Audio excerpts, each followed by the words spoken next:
Hello friends, welcome to my channel. आज की video में हम डिस्कस करेंगे फोर्थ क्लास की हिंदी वर्कशीट।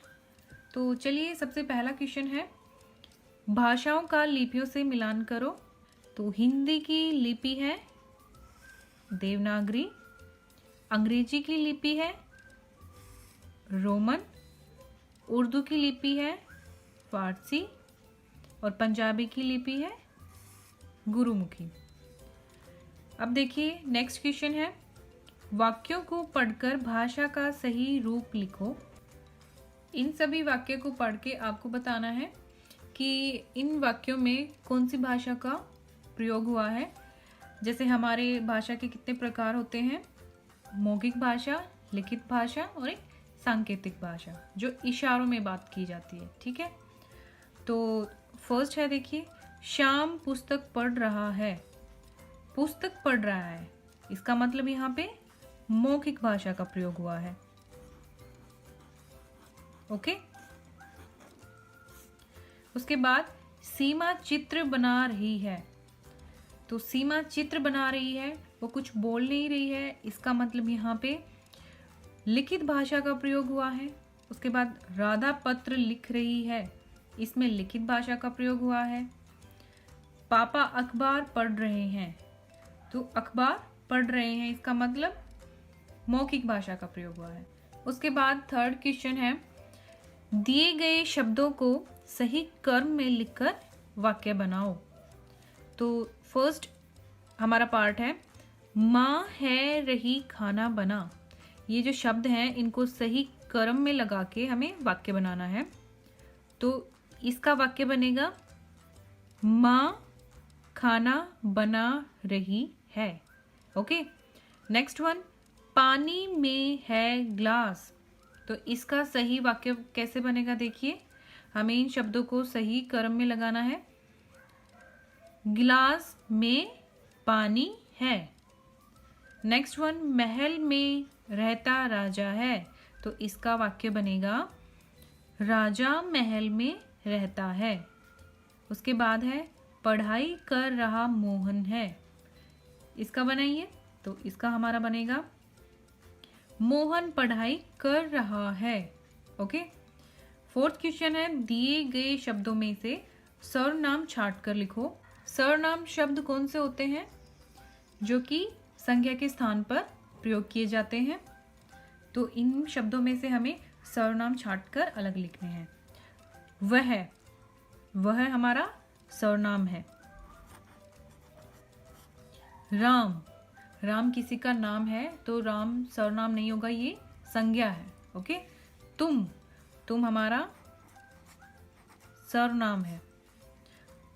मेरा, वे, आप, मैं, तुम्हारा और मुझे, उसे, ये सब सर्वनाम है। और इसमें से जो बाकी के शब्द बच गए, जैसे राम, पुस्तक, महल, ये सब संज्ञा है। ठीक है, और नेक्स्ट क्वेश्चन इज, दिए गए वाक्यों को बहुवचन में बदलकर लिखिए। हमें जो वाक्य दिए गए हैं इनका हमें बहुवचन रूप लिखना है। जैसे फर्स्ट पार्ट है, बच्चा खेल रहा है। तो इसका बहुवचन रूप क्या होगा, बच्चे खेल रहे हैं। ओके, सेकंड पार्ट देखिए, घोड़ा घास खा रहा है।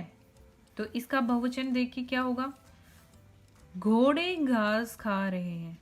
उसके बाद सिक्स क्वेश्चन है, दिए गए शब्दों से भाववाचक संज्ञा बनाएं। यहाँ जो शब्द दिए गए हैं इनको हमें थोड़ा सा चेंज करके भाववाचक संज्ञा में बदलना है। जैसे देखिए, मूर्ख शब्द का भाववाचक संज्ञा में हम कैसे चेंज करेंगे, मूर्ख यानी कि मूर्खता। मूर्ख से जब मूर्खता बन जाएगा ये शब्द, तो ये शब्द हो जाएगा भाववाचक संज्ञा। सहज, सहजता, सहजता हमारा भाववाचक संज्ञा में हमने चेंज कर दिया। चालाक, चालाकी, कायर, कायरता, थकना, थकावट, वीर, वीरता, बहादुर, बहादुरी। ऐसे हमें इन शब्दों को भाववाचक संज्ञा में चेंज करना है। उसके बाद अगला प्रश्न है, सही विशेषण शब्दों को चुनकर खाली स्थान भरो। विशेषण शब्द कौन से होते हैं? जो संज्ञा या सर्वनाम की विशेषता बताते हैं। तो यहाँ पे कुछ विशेषण शब्द दिए गए हैं और इनका प्रयोग करके हमें ये खाली स्थान भरने हैं। तो फर्स्ट पार्ट है भोजन खाली स्थान है।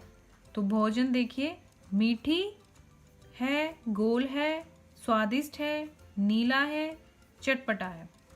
तो भोजन स्वादिष्ट है। ओके।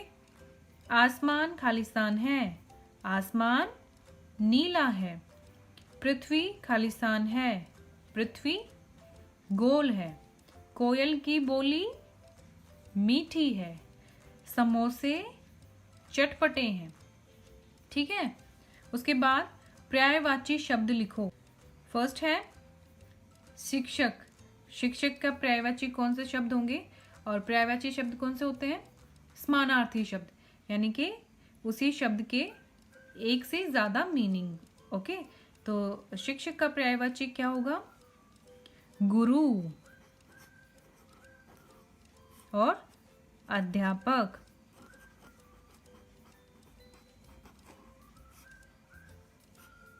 उसके बाद इंसान। इंसान का पर्यायवाची शब्द क्या होगा? मनुष्य, आदमी। औरत का नारी, स्त्री। और इज्जत का पर्यायवाची होगा आदर, मान। ओके। तो ये थी आज की वर्कशीट 4th क्लास के बच्चों के लिए। अगर आपको ये वीडियो हेल्पफुल लगे और पसंद आए तो प्लीज़ मेरे चैनल को सब्सक्राइब कीजिएगा।